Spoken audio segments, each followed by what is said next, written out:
I'm Corbett Wall with DV Auction, here with your feeder flash for Wednesday, August the 28th, and you're looking at the board this week so far. Monday, Giveth, and Tuesday, Taketh away.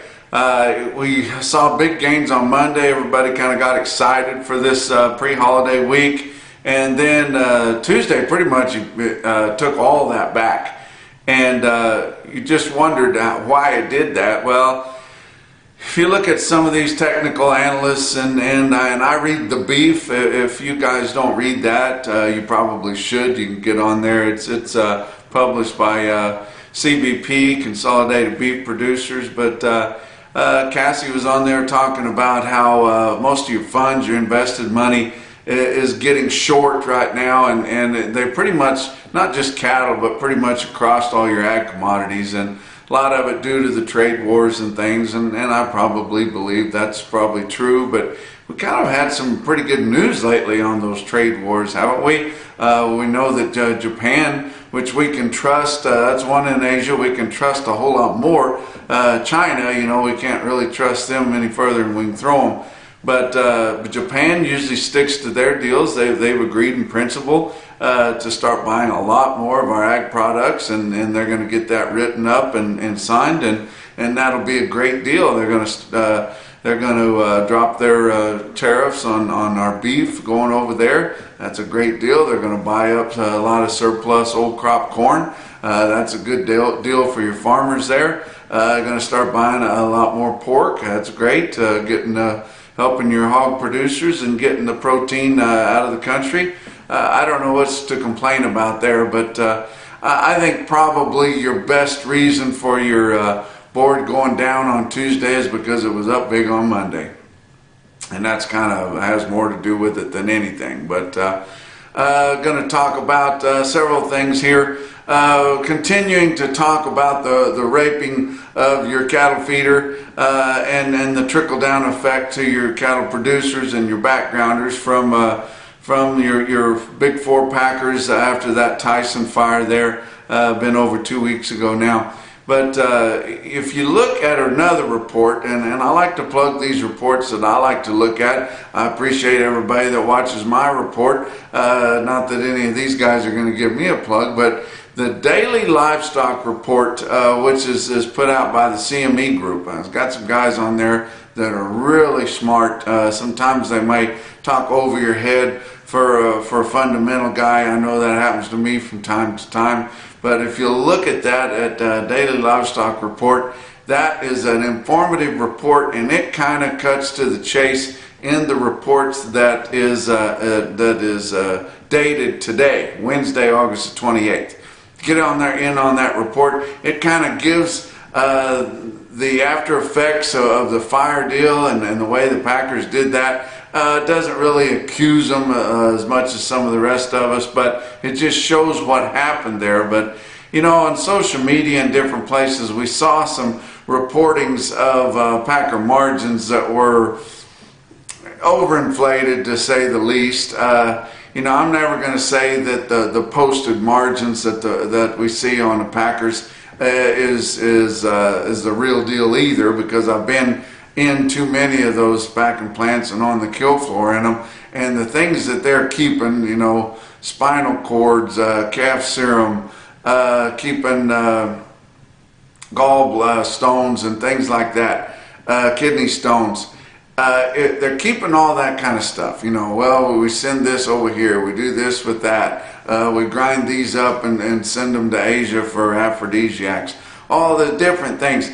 I don't think we're ever getting the true story on a lot of that offal and a lot of these niche things that they're pulling out of there. And if you add that, I think the Packers are always making a lot more than what we think.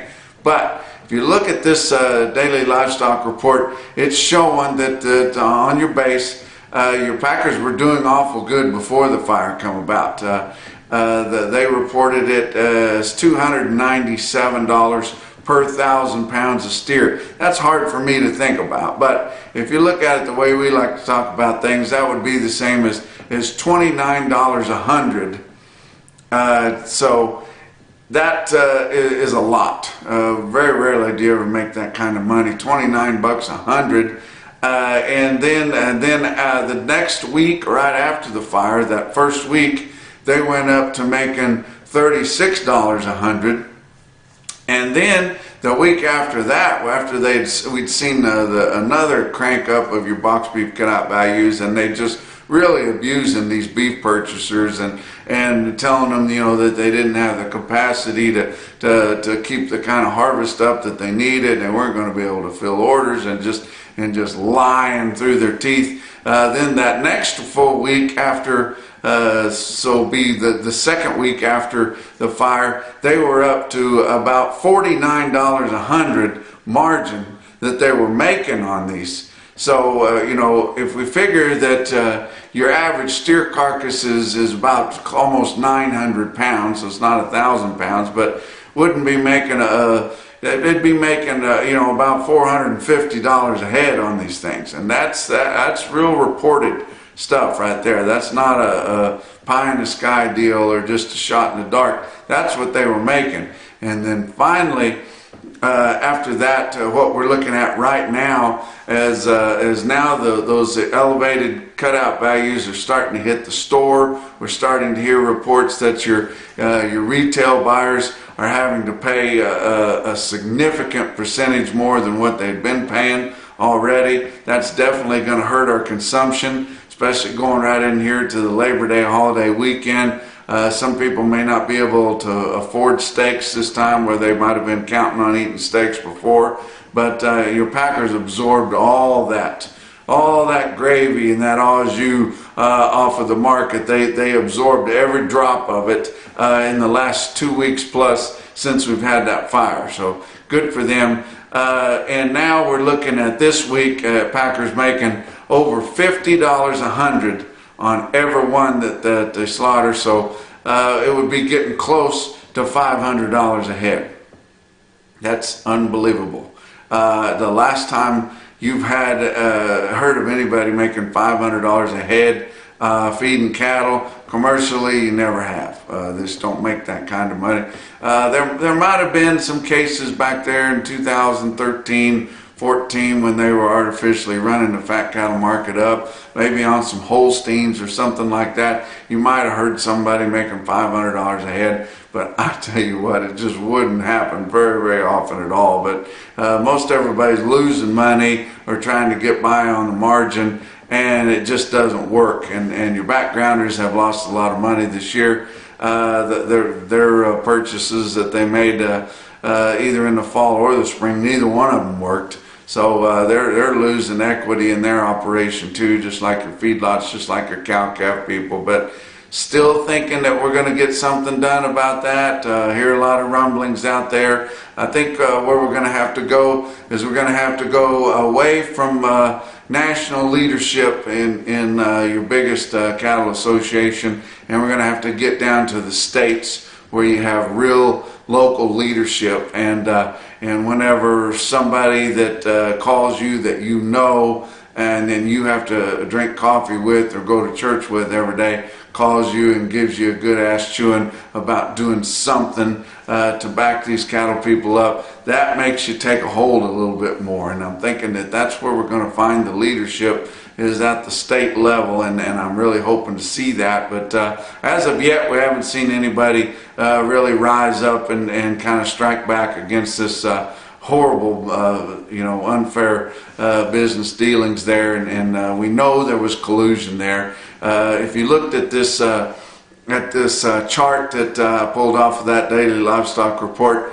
that should be all you'd have to do. Print this chart out. That's your box beef cutout values of late here. You just print that chart out and then you hand it to everybody in the room, and you shouldn't have to say a whole lot more.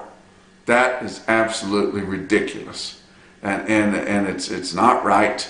It all goes back to the monopolistic nature of this cattle business with your big four-packer, and I guess we're going to have to look for the government to step in here, and we hate to rely on the government to do that. It's kind of like people that cuss the cops and call the cops, But, I try not to ever cuss the cops. I did get a speeding ticket coming back from South Texas over the weekend, and then that did piss me off. But not going to be too hard on them. But you need the government in some cases, and I think this is one that you're probably going to need them. But let's look at the board. Your board on Tuesday, August live cattle down 72 cents. Didn't take it all back, but quite a bit of it at 104.75. October fell back below the triple digits, down 122, settling at 99.77 on Tuesday's close.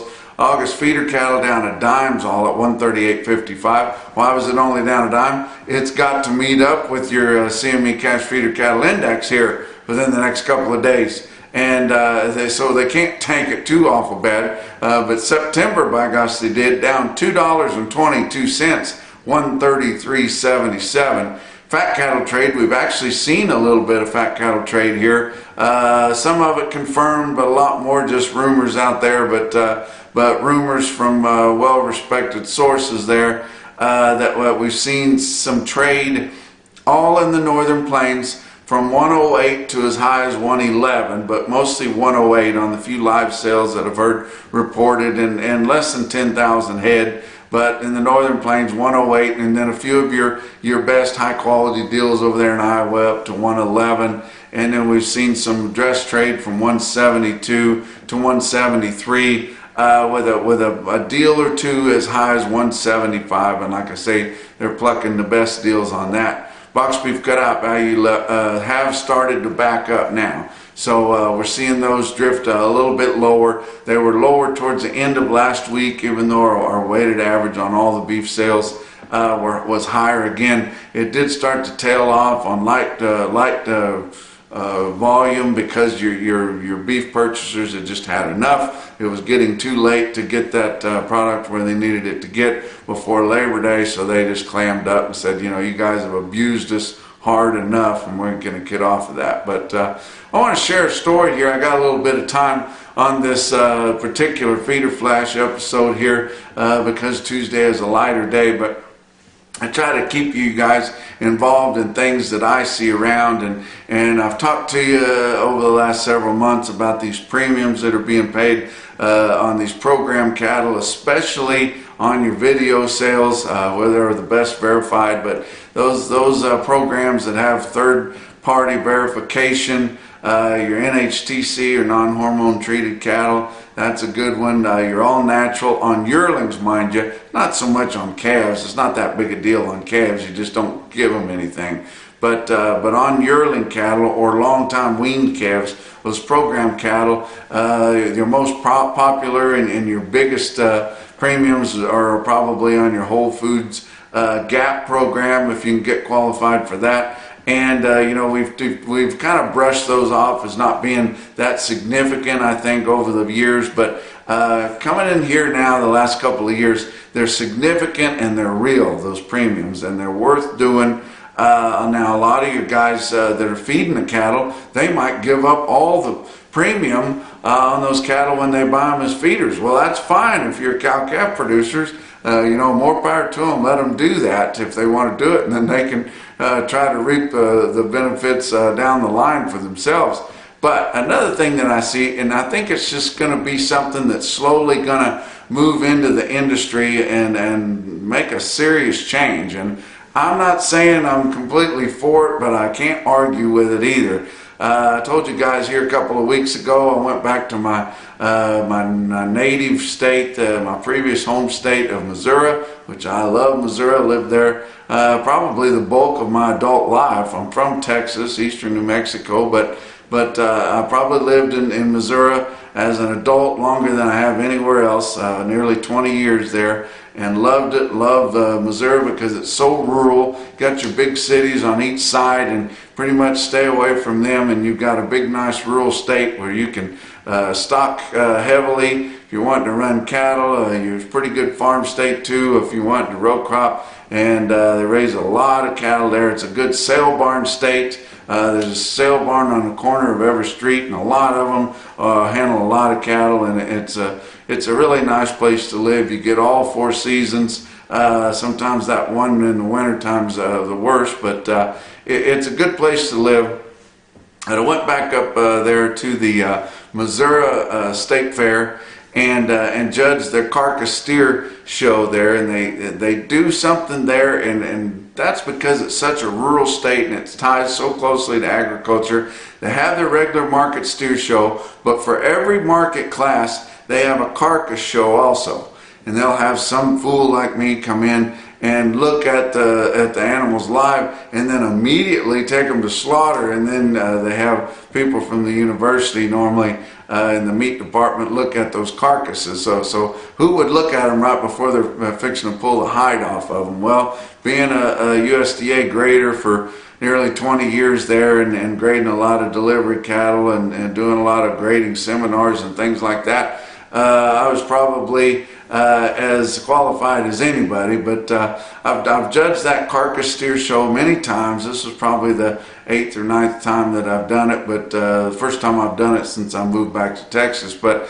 went up there, and so they bring these cattle in there, and the majority of them are raised just for that show, just for the Carcass show. There's a few of the market animals that they'll end up showing in the regular steer show. That's a good way for those kids, and it's an open show, adults too, to market those animals through the Carcass program. But you look at those steers on a live basis, you're trying to guesstimate which one would have the best carcass, taking the quality grade, the yield grade, the dressing percentage, and everything into account, and trying to decide which one would have the best. Well, you know, we're used to looking at regular cattle, English cross cattle for the most part. Some people are more driven towards continental breeds, but I think right now we've backed off of those in the last 20 years, and a lot of people are into English cross cattle and or purebred cattle. And I've always been a black baldy man myself. That's my favorite, and I'm not sure why we had to take crossbreeding much further than that, as far as I'm concerned. But as we're starting to see premiums being paid for fat cattle, even though I know it's not competitive, but the best prices are still paid for those cattle that are going to grade predominantly prime.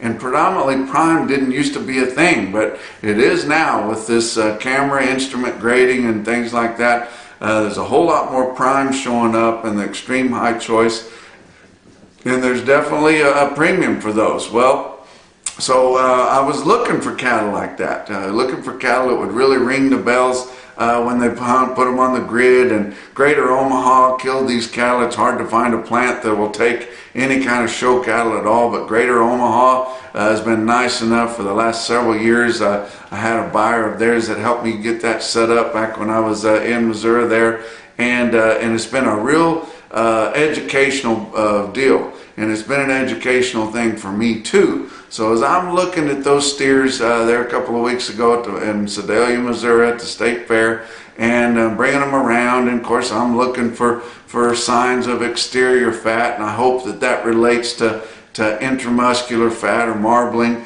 and those cattle are going to grade well and then also have good cutability too.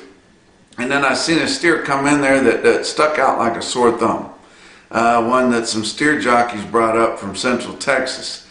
And looking at that and looking at it, I knew that it had some Asian breeding in it, but I wasn't really sure. So I asked the guy that was leading it, and it was an adult, it was an open class there, and it was a Wagyu Charolais cross steer, and it was one of the ugliest things you'd ever see. And you guys that are buying commercial feeder cattle or fats or anything, you couldn't have put it on a load of anything. You order buyers, you couldn't have sent it to anybody. The thing that it reminded you the most of was probably a brown Swiss without the nice conformation, and it was off colored from that, kind of a mousy colored. And I tell you what, just not very attractive at all in what you would think.